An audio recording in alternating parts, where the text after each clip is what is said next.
Des nouvelles de François Ruffin aujourd'hui, les amis. Ça faisait longtemps que nous n'avions pas traité François Ruffin, le fameux, le merveilleux, l'incroyable roi des noisettes.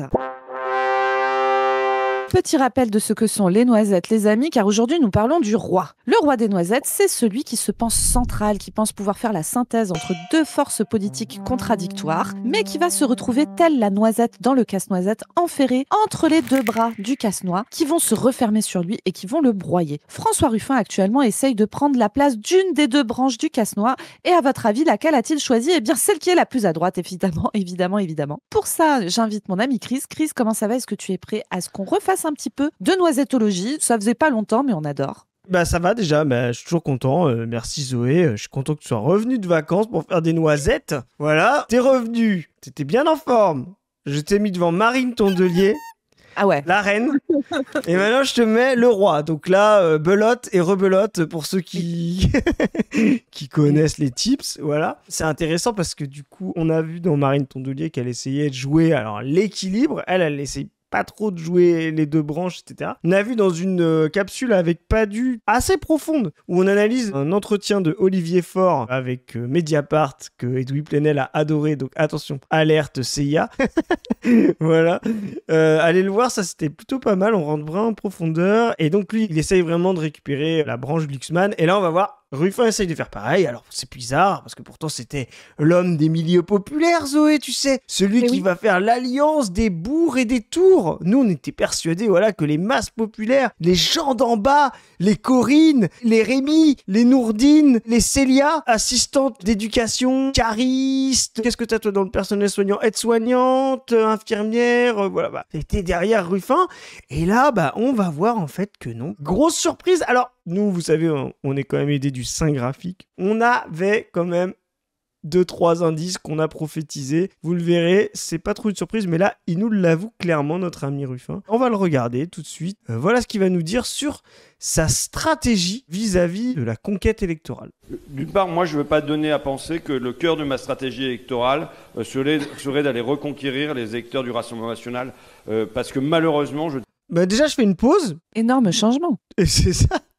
Oui. Il fait passer ça comme en mode je voudrais pas donner à penser que moi c'est un peu girouette parce que tu nous as dit toute la campagne post 2022 avec Mélenchon que le pauvre Jean-Luc il avait pris que des quartiers racisés voire même comment disait Roussel radicalisés. Les franges radicalisées, tu te rappelles? Ouais. Les franges radicalisées des quartiers populaires, le parti communiste français qui dit ça, la honte. Hein. La honte de fou. Quoi. Soutien à Balibar, allez voir le texte d'Étienne Balibar qui avait quitté le parti communiste parce qu'il trouvait déjà qu'il y avait trop de relents racistes en 80. Ça date pas le camarade. Donc il nous avait fait tout un sketch, genre oui, il faut reconquérir la ruralité, faire les bourgs et les tours, etc. Donc là, a priori, c'est plus son objectif, donc on va voir qui c'est qui veut ramasser. Malheureusement, on est dans un temps où ça s'est enquisté, où ils sont habités d'un espoir, où ils étaient le sentiment d'avoir été trompés lors de la dernière élection. Et donc, c'est pas quand ils ont le vent en poupe que leurs voiles sont gonflées que c'est le plus simple pour aller les décrocher. Le coup de l'espoir, je sais pas ce que t'en penses, Chris, mais moi, je trouve que c'est pas précis pour parler de l'électorat populaire du RN, de dire qu'ils ont de l'espoir. L'électorat populaire du RN, moi j'ai déjà dit, moi je vis dans les territoires dont parle François Ruffin, là, un territoire qui est très rural et où l'extrême droite est montée très fort. Dans les bourgs. Oui, voilà, j'habite dans les bourgs, les clochers, désolée, j'ai pas envie de faire de rime à la con comme Ruffin, mais j'habite vraiment dans ce type de territoire-là, sachant que la différence peut-être, c'est que Ruffin, c'est un territoire qui a été très industrialisé à un moment et qui a perdu son industrie, alors que chez moi, c'est un territoire rural qui n'a jamais vraiment connu de forte industrialisation. Les emplois ont toujours été beaucoup des emplois dans l'agroalimentaire, ouvriers agricoles, usines de transformation alimentaire, abattoirs, usines d'œufs, laiteries pour faire du fromage, etc. Et chez moi, ça votait pas du tout à l'extrême droite jusqu'à il y a 15-20 ans. Et l'extrême droite monte énormément. Mais en fait, quand tu regardes la carte électorale chez moi, le premier parti, avant tout le monde, c'est l'abstention. Ensuite, tu as le RN, ensuite tu as Mélenchon et loin derrière, tu as Macron. Territoire très moïsé, c'est-à-dire avec une vraie différence. Le bloc central s'est complètement effondré et il y a une gauche, vraiment de gauche, une droite d'extrême droite et assez peu de choses entre les deux. Et quand tu regardes les gens qui votent à l'extrême droite aujourd'hui, déjà en fait, si tu regardes, la droite ne fait quasiment plus de score. Donc c'est en réalité les gens qui votaient à droite qui votent maintenant à l'extrême droite. Et moi, quand je parle avec les gens qui vivent dans mon village, etc., qui votent RN, ils ne votent pas RN parce qu'ils ont de l'espoir. Ils votent RN parce qu'ils sont dégoûtés. Ils votent RN parce qu'il n'y a rien d'autre qui leur fait envie. Et ils votent RN parce que dans leur crâne est parfaitement bien rentré le discours néolibéral de la pénurie. Il n'y en a pas assez pour tout le monde, etc. Et ils pullulent aussi, ça on va voir si François Ruffin le dit, mais sur le fait qu'il n'y a rien à proposer en face.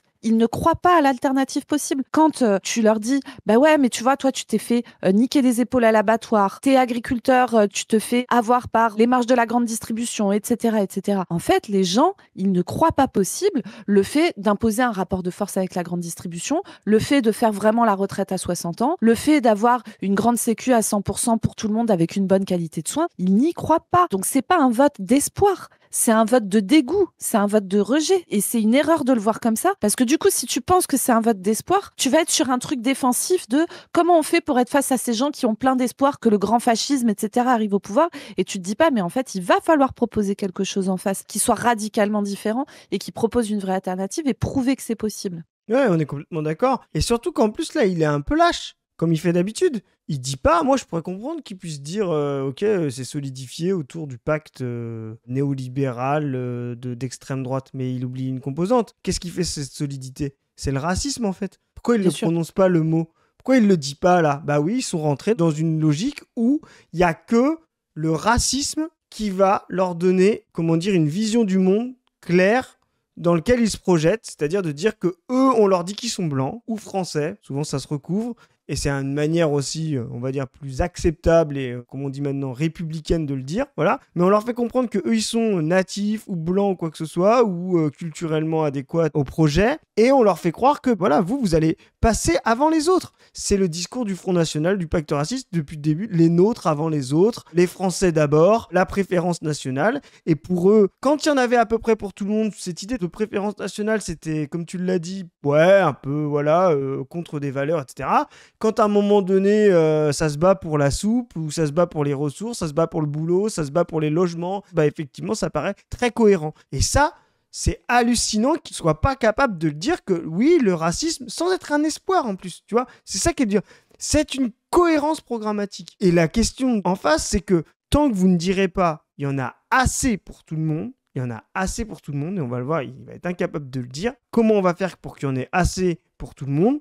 Peu importe que vous soyez né ici, pas ici, peu importe que vous ayez la bonne religion, peu importe que vous parliez bien ou mal la langue, etc. Eh bien, c'est comme ça qu'on va défaire le pacte raciste, c'est-à-dire par l'égalité et par l'abondance. Eh bien, ça, il en est incapable, on va le voir. Et c'est très vrai ce que tu dis, Chris, parce que, tu vois, en fait, la pénurie précède le racisme. Le racisme n'est pas un truc pulsionnel, etc. Il est conséquence de la pénurie. Et tu vois, je te donne un exemple qui m'est arrivé il y a quelques jours, là, au cabinet médical, dans le territoire où je suis. On a beaucoup de personnes roumaines qui viennent travailler dans les usines agroalimentaires, etc. Aussi parce que ça manque de main-d'œuvre chez moi. C'est-à-dire que, en fait, si tu veux trouver du boulot extrêmement mal payé, de tâcherons, sur des boulots, tu sais, de désossage à l'abattoir, qui sont des boulots, mais d'une difficulté. Moi, je vois vraiment des gamins de 25 ans qui arrivent avec les tendons des mains littéralement niqués parce qu'ils font le même geste de force, tu sais, avec un couteau dans le cadavre d'un animal toute la journée. C'est vraiment des boulots d'une brutalité. Et donc, en fait, chez moi, il y a plein de gens, ils sont pétés. Ils ne peuvent plus faire ces métiers-là. Et donc là, tu fais venir de la main-d'œuvre corvéable, etc., et notamment d'Europe de l'Est et particulièrement de Roumanie. Et donc, chez moi, il y a beaucoup de personnes roumaines. Et j'ai vu, là, il n'y a pas longtemps, donc c'est un désert médical. Nous, on a un cabinet qui, voilà, deux groupes, on essaye de tourner à peu près. Mais en fait, comme on est très isolé, on est quasiment le seul cabinet à 20 km à la ronde. Je ne sais pas si vous imaginez le délire. On a beau être 5-6 médecins. En fait, pour couvrir le besoin, c'est extrêmement difficile. Et tout autour, c'est l'enfer. Tout autour, les gens partent à la retraite et tout. Donc, le médecin est une denrée. Il y a une pénurie, tu vois. Le médecin est une denrée rarissime. Parfois, du coup, les gens, nous, on est appelés sur des urgences, etc. Il faut qu'on gère tout, tu vois. Donc, il arrive que les gens, en fait, ils ont leur rendez-vous à 15h20. Et en fait, je suis appelée pour une urgence dans une EHPAD. Donc, on les prévient. Ils attendent 1 heure. Je reviens. J'ai 1 heure de retard. On essaye de voir si on peut décaler. Parfois, il faut que je prenne quelqu'un, tu vois, qui s'est coupé. Il faut le suturer rapidement et tout entre deux. Bref, tout est compliqué. Et les gens, ça les fait chier, ce qui est normal. Et en fait, c'est la situation qui devrait faire chier. Là, on devrait s'énerver sur l'organisation du système de soins, sur machin. Et moi, j'ai déjà, en fait, dans ce contexte-là, voir une personne roumaine qui attend avant eux et que je prends et avec qui je passe 20 minutes pour la soigner, ça les saoule, tu vois.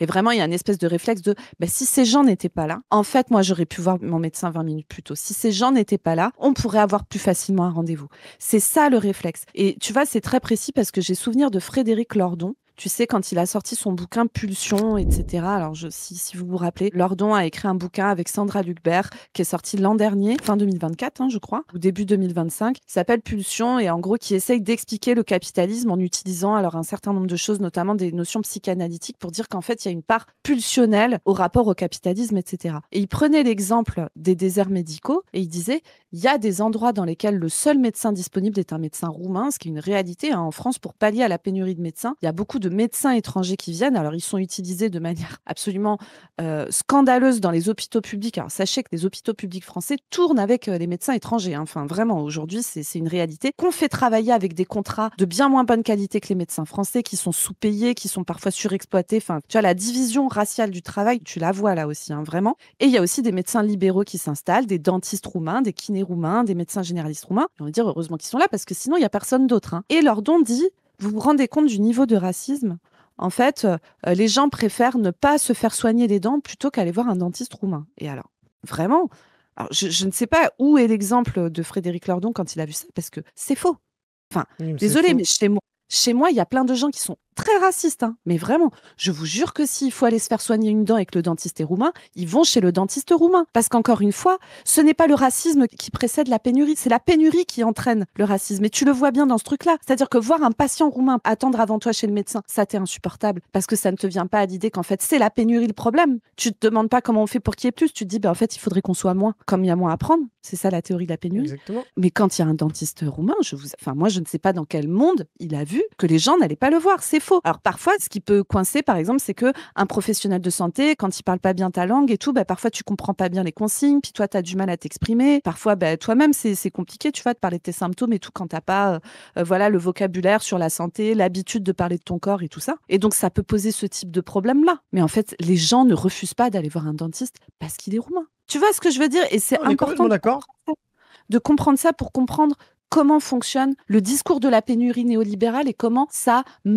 génère, amplifie le racisme dans la société. Mais on est complètement d'accord. Ce qui est intéressant là-dedans, c'est qu'en plus, cet exemple, c'est vraiment un exemple par l'écart. En plus, là, on est dans une position subalterne, c'est des ressources. Donc, tant qu'on trouvera des gens roumains pour pouvoir fournir des ressources, ça fonctionnera. La problématique, c'est quand il faut se battre pour l'accès, comme tu l'as dit. Et c'est là aussi que même, c'est pas simplement le pacte racial, c'est pas simplement que du racisme natif contre natif dans la ruralité, où en fait, finalement, le taux de gens immigrés ou d'origine étrangère, il est très, très faible.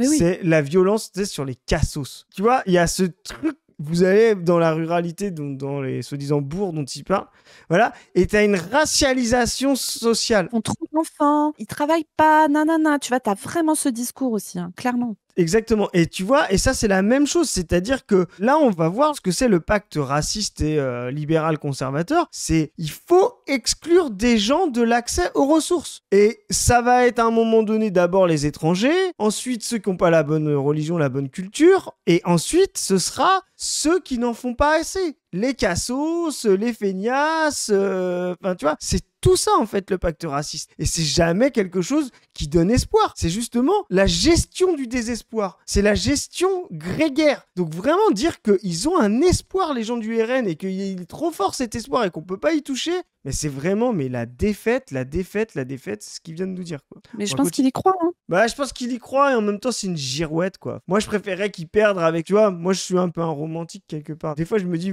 quand t'as vraiment des convictions, vaut mieux perdre avec que changer tous les 4 matins par opportunisme, mais bon, tu vois. Moi j'ai du mal à croire comment il y croyait avant en fait de pouvoir reconquérir les bourgs ou les territoires ruraux. Tout le blabla qu'il nous a fait sur les fâchés pas fachos, tu vois. Je dis en fait, en plus de ça, c'était pas sincère, quoi, que tu pensais les reconquérir, tu vois. Moi, je trouve que c'est vraiment minable. Je le dis, le cœur de ma stratégie électorale, je l'explicite, parce que je suis dans la stratégie électorale et je gagne pas dans une circonscription comme la mienne, où la gauche fait 25% tout plié côte à côte, ça fait 25%, si je n'ai pas une stratégie électorale. Le cœur de ma stratégie électorale, c'est d'aller chercher ceux qui décrochent du bloc central. Et ceux qui décrochent du bloc central, alors c'était un émiettement pour moi pendant des décennies, mais là on est sur un écroulement. Ok. Il a raison. Alors, on est d'accord, c'est la moïsation, mais donc ça veut dire que lui, il va chercher des gens à droite, comme tu l'as dit tout à l'heure, il va aller chercher les électeurs de Glucksmann, c'est-à-dire les électeurs de Macron qui se croient encore de gauche et qui hésitent entre Glucksmann, ils doivent hésiter maintenant entre Glucksmann et Ruffin. Mais c'est catastrophique. catastrophique, quoi. Et quand il dit on fait une gauche à 25%, sa stratégie électorale, alors déjà, la gauche à 25% à fond, moi je pourrais mettre un extrait dans la même interview. Moi je suis inquiet de la montée du Rassemblement national, évidemment, et de face à ça, une gauche qui ne fait pas front et qui ne monte pas un front uni. Et je suis inquiet de la montée aussi d'une culture politique qui est faite de sectarisme et d'excommunication, de sanctions à la trahison permanente. C'est aussi pour ça que la gauche a fait que 25%. C'est parce que personne ne comprend ce qui recouvre cette gauche NFP que lui-même nous a vendu. Voilà. Quand il y a du Glucksmann, du Place Publique, des mecs là, des Aurélien Rousseau et en même temps des gens de la FI ou des Hollande. C'est tellement grotesque le NFP de Ruffin que j'en peux plus. Mais voilà. Dans ce truc-là, que les gens ils sont pas cons, les gens ils disent mais attendez c'est quoi là, il y a des gens de Mélenchon, il y a des gens de Hollande, il y a des Verts, il y a machin dans votre rassemblement et ça ressemble à rien quoi.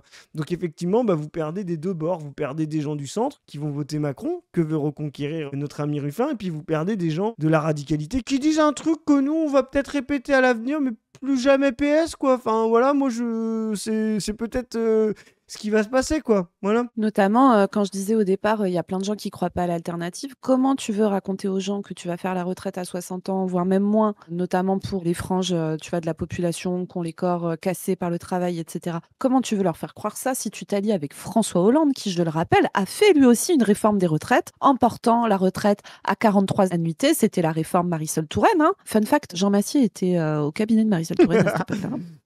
Voilà, petit fun fact comme ça à savoir. Comment tu veux faire passer cette idée-là que tu vas faire différemment et tout? Ça fait 40 ans que la gauche fait de la merde. Ça fait 40 ans que quand la gauche arrive au pouvoir, disent que la vie va changer. Et en fait, c'est la même politique de merde, néolibérale, etc. qui nous amène dans la position dans laquelle on est aujourd'hui. Comment tu veux que ça passe? Et c'est ce qu'on répète, nous, à longueur de temps, mais il faut vraiment l'entendre. La politique, ce n'est pas de l'arithmétique. C'est pas comme machin a fait 3%, machin a fait 8%, machin a fait 7%. Et ben, si on les met tous ensemble, ça va faire 18. Parce qu'en fait, il y a des gens qui ont voté pour le candidat A qui ne voteront jamais pour le candidat C au premier tour et inversement. C'est ça. Donc ce cher Ruffin, en fait cette stratégie de retournement de veste là, il a pas de slogan avec ça là. Avant c'était les fâchés pas fachos, maintenant c'est les... Mélenchon aussi il a dit les fâchés pas fachos. Ouais bien sûr.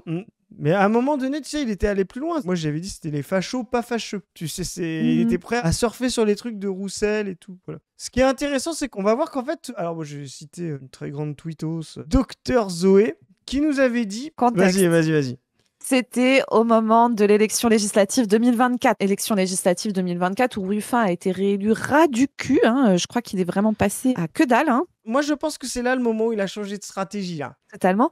Et il y avait des tracts à lui qui avaient fuité. Alors là, on va regarder son tract du second tour. Donc là, vous allez voir en premier son tract du premier tour. Tract du premier tour, donc je vous remets après les élections européennes, Macron dissous. Personne s'y attendait, plus ou moins. Enfin, même si je pense qu'il y en a qui s'étaient préparés, mais en tout cas, personne s'y attendait. Macron dissous, c'est branle-bas de combat. Il y a 3 semaines pour faire une campagne pour le premier tour, puis de nouveau 2 semaines pour le deuxième tour. Tout le monde braille. Ils font le NFP en catastrophe, cette espèce d'alliance de la carpe et du lapin, où on se retrouve avec... Sous l'impulsion de Ruffin, qui était très fier de son truc du dimanche soir. Là. Voilà. Bien sûr. Et donc, on se retrouve... moi, si je vais pas dire pour qui j'ai été obligée de voter. Ah oui, toi, moi, je sais. C'est pas beau. C'est dur, tu vois. C'est vraiment dur. Là, je te jure, t'es là. Qu'est-ce que je fais? Enfin, allez, il faut de la discipline. Non, c'est vraiment... C'est dur, quoi. Donc, moi, j'ai fait partie de ces cocus du NFP, me retrouver à voter. Alors, moi, je vous dis, je refais plus ça. C'est terminé. C'est terminado, je vous le dis, finito, de faire ce genre de conneries. Il y a quand même des gens qui se sont retrouvés à voter Aurélien Rousseau. Le mec a été ministre de la Santé de Macron jusqu'à il y a 2 ans, tu vois. Il y en a qui se sont retrouvés à voter François Hollande, s'il te plaît. Enfin, l'enfer, quoi. Bref. Et donc, c'était premier tour. Et là, donc, vous voyez, tract du premier tour de François Ruffin. J'ai envie de dire... classico, donc la fameuse cuisine rouge et verte de François Ruffin avec Mélenchon à côté. D'ailleurs, t'as vu la photo qu'il a mis de Mélenchon sur son tract? Ouais, c'est un peu bizarre. On dirait Coluche, tu sais, il a le nez tout rouge, il a les doigts comme ça. Non, mais vraiment, elle est un peu chelou, la photo. Il a essayé de trouver une photo sympa de Mélenchon, parce qu'il n'y en a pas beaucoup quand tu tapes Google Images, tu sais. Souvent, il y a des...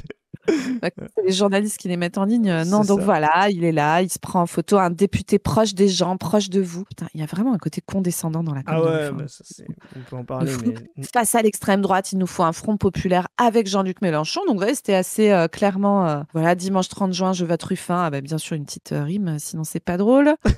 Je me bagarre contre Macron le banquier. Je défends toutes les femmes de ménage. Bon, Très bref. fakir, quoi. Tu vois? Ouais. Et donc là, vous voyez, il y a une liste de boulot, les ouvriers du bâtiment, les auxiliaires de vie, etc., etc. Bon, voilà, c'était le premier tour. Et là, les amis, Alors, il y avait Position Revue qui avait dit « Un autre Hollande est plus que jamais possible ». Alors, je vous le dis, avertissement, si vous trouvez que c'est dur pour Ruffin de le traiter de Hollande, prenez 5 minutes, vous respirez un grand coup, vous asseyez-vous. Là, je vous le dis, il y a une petite minute de sas, parce que là, attention, vous allez voir, la comparaison de la prochaine tweetos va monter en grade, quoi. Donc, asseyez-vous, prenez une petite tisane. Alors après, c'est moi qui vais pas. Vous allez voir mon compte Twitter sur le track de second tour. Alors comme vous le savez, je suis quelqu'un d'extrêmement doux, mesuré et bienveillant. voilà. Donc, Personne vous n'a de êtes prêts? Attention, on va vous mettre personne n'a craqué. Voilà ce qu'avait dit Docteur Zoé. Je te laisse lire parce que je ne serai pas à la hauteur. Voilà. Regardez ce délire. Regardez ce délire. Donc là, vous avez François Ruffin n'a rien à voir avec Jean-Luc Mélenchon. Non mais, donc, je vous rappelle que c'est 10 jours après C'est 10 jours après le premier tract. Le premier où il y avait Jean-Luc Mélenchon sur la photo. Hein. Le mec est en panique. Le mec est bien. en panique et il se dit il va falloir absolument que j'aille choper des voix à droite. Et donc là, vous voyez le soutien de Lionel Jospin, de Raphaël Glucksmann, de François putain de Bayrou, s'il vous plaît. Non mais sans déconner. Mais La folie du truc. Rien que le titre. La folie du tract. François Ruffin n'a rien à voir avec Mélenchon. La panique du gars. En bleu, vous avez vu, avant c'était rouge, là couleur. c'est bleu. Il y a tout. Quand on dit retournement de veste, il y a une veste rouge et hop, il y a une veste bleue qui apparaît. Vous voyez, l'opportunisme de ce gars. Et le type fait un truc en mode je suis avec Mélenchon au premier tour et je n'ai rien à voir avec lui 10 jours après. Mais je vais te dire un truc. Je n'ai jamais vu un retournement de veste pareil depuis, et toi t'as la rêve parce qu'on a à peu près le même âge, même si t'es bien plus jeune, Éric Besson 2007. Bon, qui est imbattable, Oui. qui est la spéciale. Éric Besson. Soutien Ségolène Royal au premier tour. Équipe de campagne. Non. Équipe de campagne de Ségolène Royal en 2007. Il fait la campagne jusqu'au premier tour. Allez taper Éric Besson, c'est le traître ultime. Même dans Baron Noir, ils n'ont pas osé en fabriquer un comme ça parce que les gens n'y auraient pas cru. Donc, le traître ultime, Éric Besson, équipe de campagne de Ségolène jusqu'au premier tour. Entre les deux tours, les 15 jours, il y a 15 jours il y a une semaine entre les législatives, là il y a 15 jours entre les présidentielles, il passe chez Sarkozy et il devient ministre de Sarkozy après. Folie du truc. Et ben vraiment, moi, Éric Besson, parce que vous croyez que c'était Manuel Valls, le chef des traîtres. Ah ouais, ah non. Il a un maître.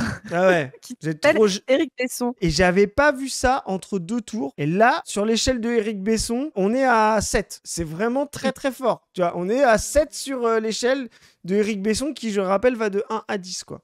Donc, Alors, je me permets quand même de rappeler. Non, mais on se fait un petit point traître, un petit point girouette. Donc, Éric Besson, quand même, il a quand même été élu secrétaire général adjoint de l'UMP, c'est-à-dire du parti d'en face, 2 ans plus tard. Est-ce que vous vous souvenez à la tête de quel ministère il a été sous Fillon, quand Fillon était Premier ministre? Ministre de l'immigration, de l'intégration, de l'identité nationale. Ah oui, le ministère créé pour Brice Hortefeux. Il l'a repris derrière.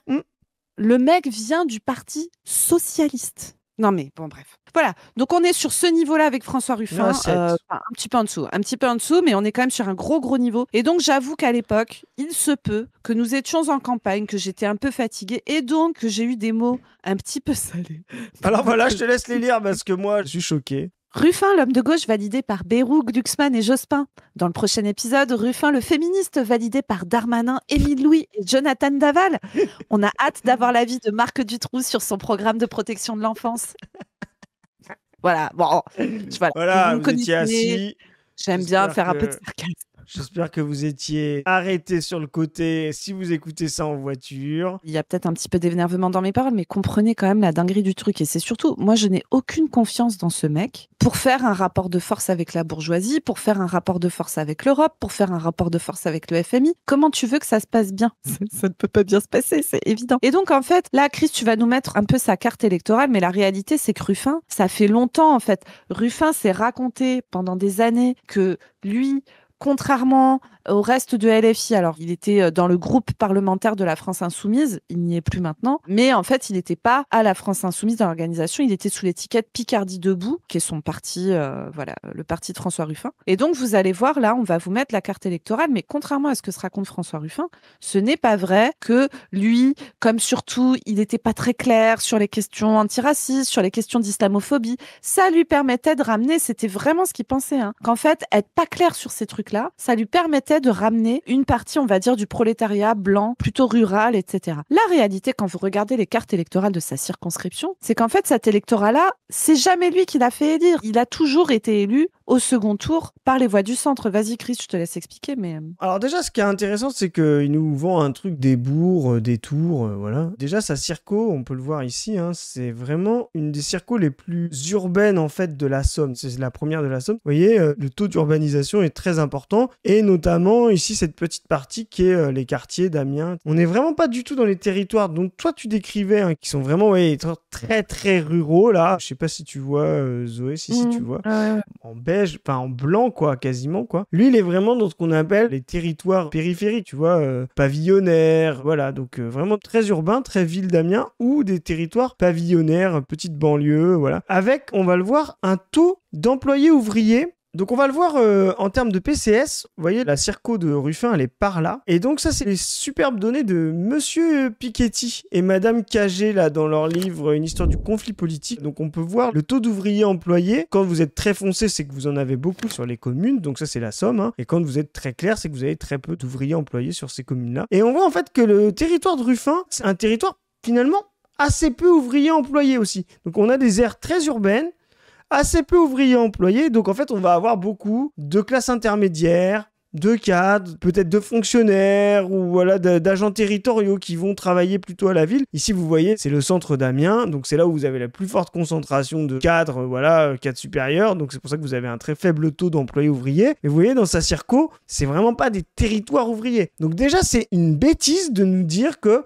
il est dans un territoire rural, c'est faux, c'est un territoire semi-urbain et urbain parce qu'il a une grosse partie des quartiers prolétaires et des quartiers populaires d'Amiens, et deux, nous faire croire que c'est les employés ouvriers historiques, c'est bidon aussi parce qu'en fait il y en a très très peu. Donc il est assis sur un territoire plutôt de gauche, et en fait Ruffin, on va le voir quand on regarde ça, non seulement en plus c'est un territoire, vous voyez, très peu urbain qui est à moitié périphérique, et en fait vous allez voir qu'il y a au milieu dans les territoires périurbains un taux plutôt particulier de vote pour le RN. On voit qu'en fait là où il est vraiment en tête, c'est dans les territoires les plus urbanisés, ici à Alfortville et à Amiens. Donc vraiment toute sa fable est bidon, de A à Z. Là où il est le plus fort, c'est dans les territoires urbains. C'est dans des territoires où il y a très peu d'employés ouvriers. Et dans les territoires, on va dire, périphériques, il se fait battre. Donc cette stratégie ne fonctionne pas. Mais en fait, Chris, là, ce que tu es en train de nous dire, c'est qu'il a raison, du coup, sur ce qu'il a dit dans l'extrait qu'on a vu. Ah mais...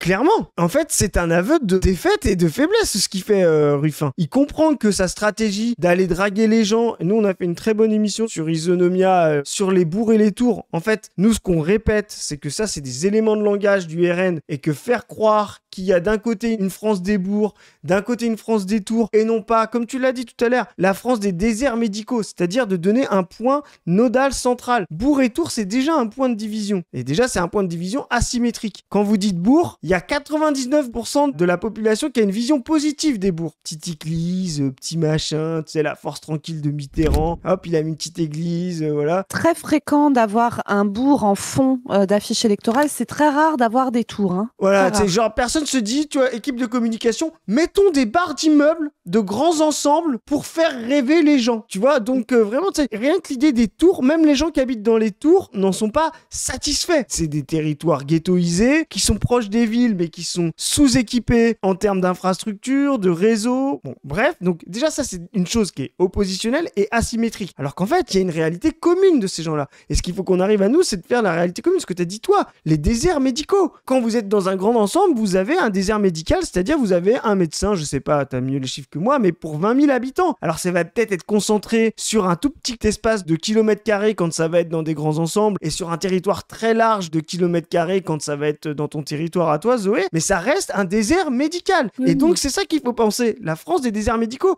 la France des déserts éducatifs. Et ça c'est un point unique, il n'y a pas d'opposition, ça rassemble des gens qui ont des réalités différentes mais qui veulent transformer leur réalité. Et c'est pas une opposition bourré-tour. Et qui ont des problématiques proches, tu vois, les problématiques de transport, des difficultés pour se déplacer, c'est aussi des trucs qui sont communs aux zones rurales et aux quartiers populaires. Dans les zones rurales, ça va s'exprimer sous la forme de quasiment aucun moyen de se déplacer sans voiture. Et quand l'essence augmente, etc., ça devient un énorme problème. Mais dans les quartiers populaires de grandes villes et tout ça, ça va être un problème d'accès aux transports en commun, etc., avec des lignes de RER qui vont pas assez loin, avec des métros qui passent pas assez bien, où on supprime des nombres de lignes de métro, avec le prix de l'abonnement qui augmente. Et en fait, ça reste des problématiques qui sont le même type de problématiques, mais qui vont s'exprimer différemment. Et donc, effectivement, en fait, plutôt qu'essayer d'opposer les deux en disant on va faire un petit peu de l'un et un petit peu de l'autre, et puis on va... Non, en fait, il y a une unité de problèmes liée au néolibéralisme, au capitalisme néolibéral et à sa crise actuelle dans ces différents territoires. Et là, en fait, Ruffin, tu te rappelles, il a eu cette phrase dégueulasse de dire ouais, en fait, j'étais obligé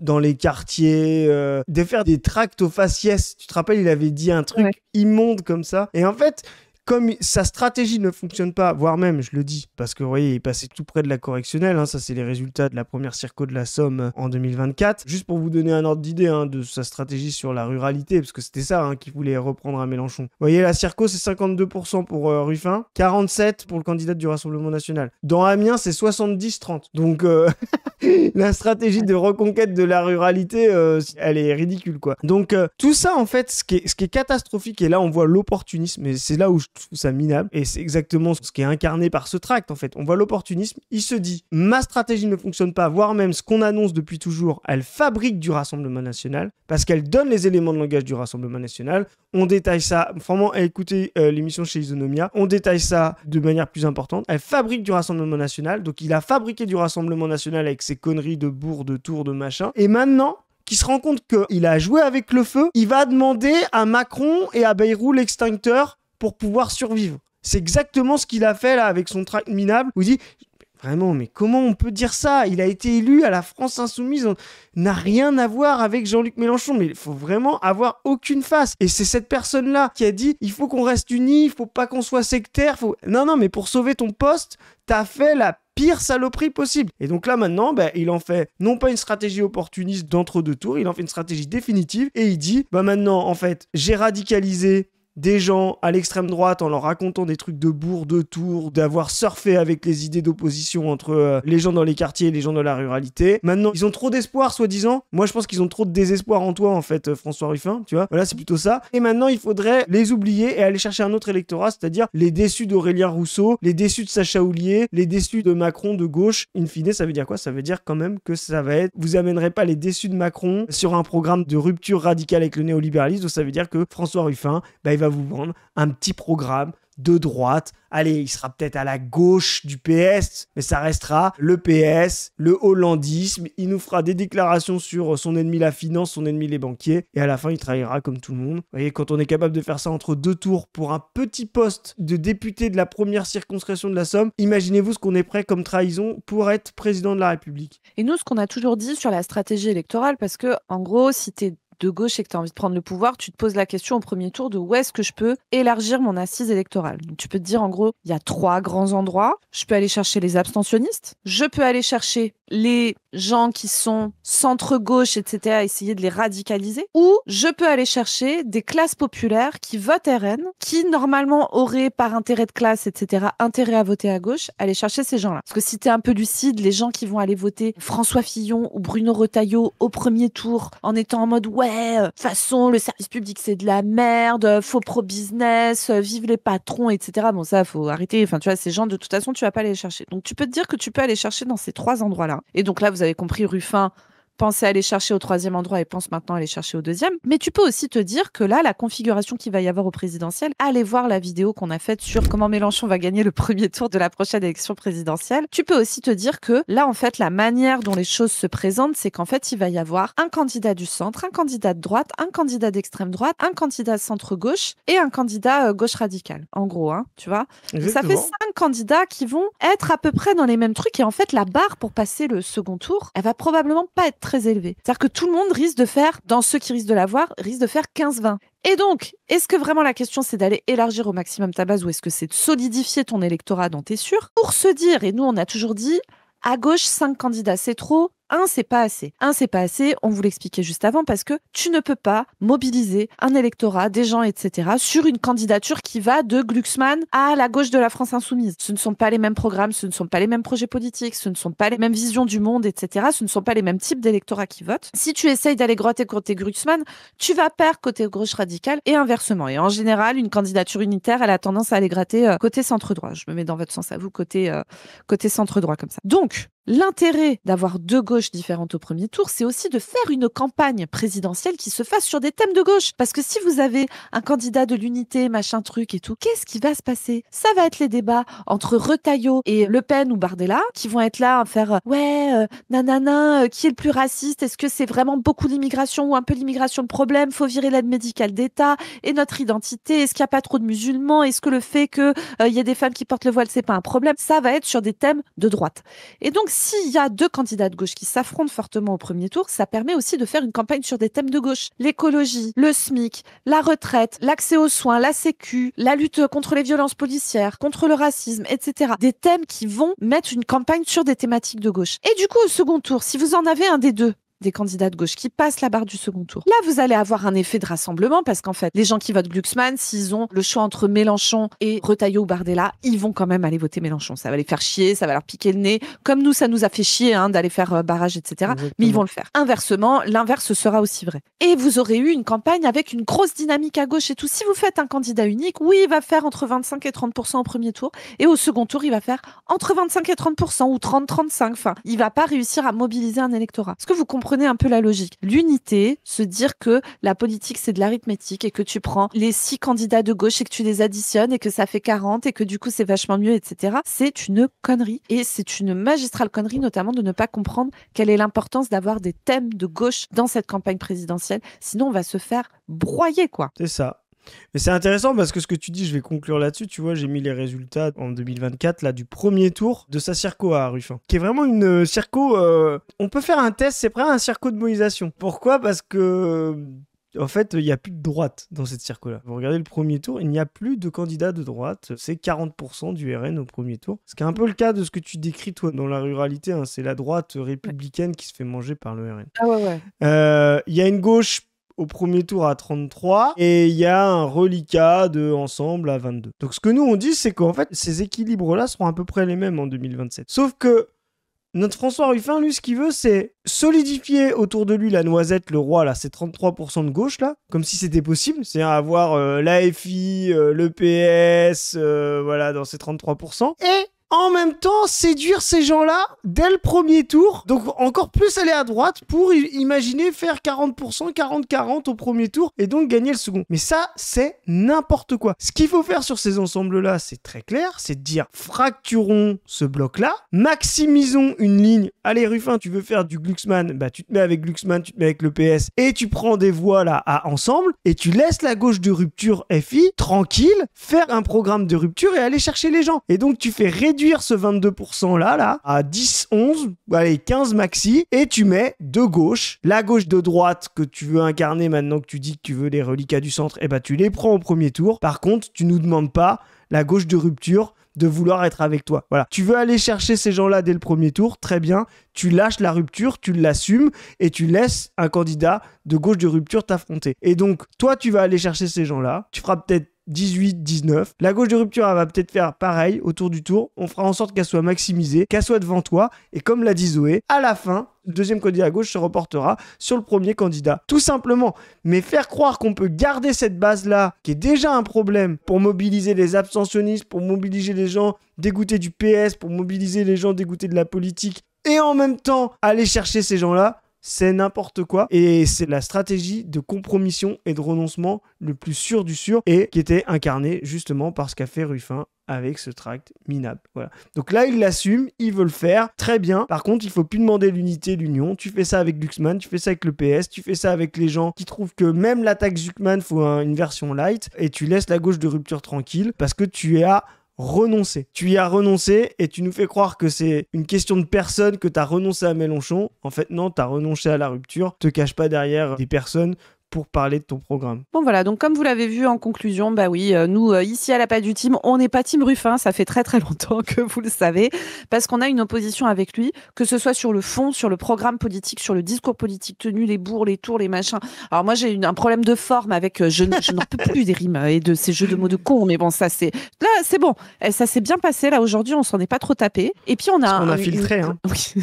Merci Chris, c'est parce que Chris sinon... Moi j'ai un radar à ça, parce que des fois ça me fait rire, et quand je ris à un truc de Ruffin, je me dis, oula, du coup je l'enlève, que Zoé va pas apprécier. Mais non, mais en plus, il y a des gens qui se plaignent en commentaire parce qu'ils écoutent nos vidéos avec leur gamin à côté, parce que je dis beaucoup de gros mots. Alors je suis désolée les amis, désolée, je dis beaucoup de gros mots. C'est quand je me lâche. Et moi je suis pas choqué parce que j'ai une compagne qui est comme Zoé, donc j'ai l'habitude, donc je relève pas. Désolée les amis, mais on a aussi une opposition stratégique aussi. Donc c'est une position de fond, de forme et de stratégie avec François Ruffin, le roi des noisettes, qui va, on pense, repartir dans les limbes de la politique, ce qui est plutôt une bonne nouvelle parce que ce n'est pas ce mec dont nous avons besoin à gauche. Sur ce les amis, il ne me reste qu'à vous suggérer d'aller écouter cette excellente émission d'Isonomia avec notre camarade Chris invité sur les bourgs, les tours, la critique de cette stratégie. Vous allez voir, il rentre vraiment dans les détails en profondeur. Isonomia, c'est une asso militante antiraciste qui est basée à Nantes, qui fait voilà une émission de radio qui est absolument passionnante. On va vous mettre le lien en description. Si le contenu de cette chaîne vous plaît, vous pouvez vous abonner à cette chaîne, vous abonner aux chaînes personnelles de Padu, de moi. Vous pouvez aller voir le dernier entretien paru sur la chaîne On ne veut plus avec Yoann du Canard Réfractaire, et bientôt de nouveaux entretiens qui arrivent, qui seront peut-être même sortis quand vous verrez cette caps, on verra. Vous pouvez nous suivre sur nos réseaux Insta, Twitter. Vous pouvez soutenir le travail de notre asso avec le lien du Tipeee qui est en barre de description, et sur ce on vous dit à plus tout le monde, salut. Salut les amis. Salut.